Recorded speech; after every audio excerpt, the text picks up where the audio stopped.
The UFC 324 press conference was just odd.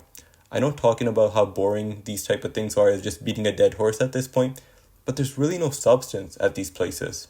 This press conference seemed especially odd. I don't know if it's because we haven't had an event in 6 weeks, but it hasn't felt like fight week this whole time and the stakes don't seem too high on this card. It's the same question by the reporters: will this guy get a title shot if he wins this weekend? Dana says no, and then they ask a fighter about how they feel in their fight.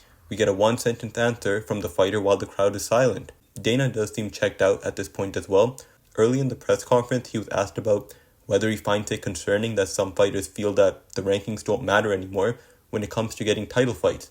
His answer was just a no. There was no more explanation, just a no, and he moved on.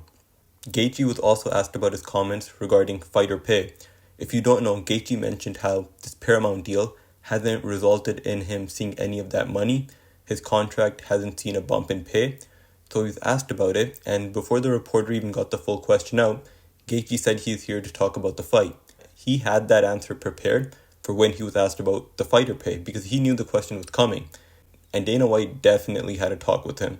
There was 100% a conversation had, and Gaethje just seemed on edge and just pissed off. I know he's cutting weight, so I don't expect him to be up there all cheerful, but it did seem like something was off. The crowd had no energy. The only time the crowd had energy was when Derek Lewis was asked his first question. The crowd was just silent for the rest of it, even for Gaethje, Paddy, and O'Malley. The questions were awful. The only question that I liked was the one asking Gaethje about his comments on fighter pay, and of course that was the one question that was shut down. Derek Lewis had some funny lines, but that really had nothing to do with the reporter's questions. That was just Derek Lewis being Derek Lewis. I also think asking Dana questions here shouldn't even be done by reporters anymore. You know he's going to give you absolutely nothing. Gene Silva had some awkward moments. He started barking and it sounded like there were about 3 people in the crowd who did it back.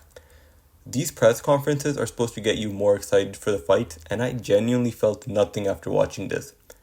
This does make me appreciate fighters who have personality, whether you like them or not, just guys who make things interesting.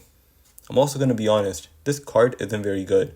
You would think that after 6 weeks of no fights, the first card on the new Paramount deal would have some big fights, and this card just doesn't have them. Next week is another pay-per-view, or another numbered event I should say, and that one's not great either. It doesn't look like a pay-per-view card at all. Tai Tuivasa should not be on the main card, and next week he's on the main card. Yes, 5-fight losing streak Tuivasa is on the main card.